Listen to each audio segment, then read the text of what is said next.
आज मेरा मैसेज हमारे यूथ और जेंजी को है, और वो ये मैसेज है कि आपको खुद पर्सनली एक्सपीरियंस करने की ज़रूरत नहीं है, मगर जो आपके आसपास कुछ चीज़ें हो रही हैं उसको ध्यान से देखें, समझें और उससे एक्सपीरियंस लेकर के आगे की सोचें। आपको सोशल मीडिया पोस्ट के अंदर हमारे देश के कई सोशल मीडिया इन्फ्लुएंसर्स एक इंस्टिगेटिव भाषा का इस्तेमाल कर रहे हैं कि जो नेपाल में हुआ, श्रीलंका में हुआ, बांग्लादेश में हुआ, इंडिया में कब होगा। जागो यूथ जागो, ऐसे ऐसे करके मैंने कई पिछले 24-48 घंटे के अंदर ये मैसेजेस देखे, और इससे मुझे थोड़ा सा मैं अपने देश से बहुत प्यार करता हूँ, जाहिर है आप भी बहुत प्यार करते होंगे। मैं सिर्फ 2-3 चीज़ें आपको बताना चाहता हूँ। जब पैसा बाहर से आकर के या बाहर की टेक्नोलॉजी से चीज़ कंट्रोल होकर के दिमाग को चेंज करती है, वो आपके इंटरेस्ट के लिए नहीं करती, वो किसी और के इंटरेस्ट के लिए करती है। तो याद रहे, जब वो पैसा या टेक्नोलॉजी का यूज़ होता है तब कुछ ऐसे नेताओं के लिए इस्तेमाल होता है जो शायद आपके देश के हित के बारे में आपको लगता है शायद सोचते हों, मगर बाहर से ला करके कोई पैसा इस्तेमाल करे और चलाए तो वो सही नहीं होता। नेपाल के अंदर जाहिर है जो गुस्सा था जेंजी का, एक करप्ट एनवायरनमेंट के खिलाफ, नॉन एम्प्लॉयमेंट के चैलेंजेस के लिए, जो एक सिमरिंग उनके अंदर गुस्सा था, वो गुस्सा क्या पिछले 1 साल में हुआ, कई सालों में हुआ, सडनली ऐसे मौके पे आके क्यों फूटा? 3 महीने पहले वहां पे एक एंटी मोनार्की बड़ा मेजर कैंपेन चला था, उस टाइम पे क्यों नहीं फूटा? ये सब सोचने की बात है कि जब सोशल मीडिया बैन लगता है, जिसके अंदर टिकटॉक को अलाउ कर देते हैं और बाकी जो western based social media systems हैं उनके ऊपर बैन लगता है,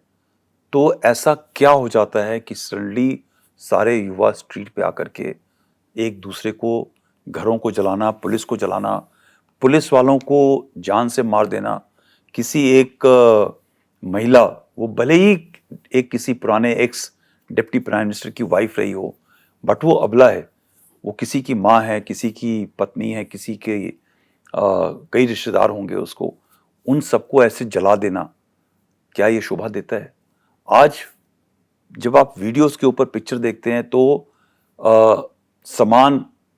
स्टोरों से लूटे जा रहे हैं, बिल्डिंगें चली जा रही हैं, लोग जलते हुए बिल्डिंग के सामने खड़े होकर के नाचते हुए रील बना रहे हैं।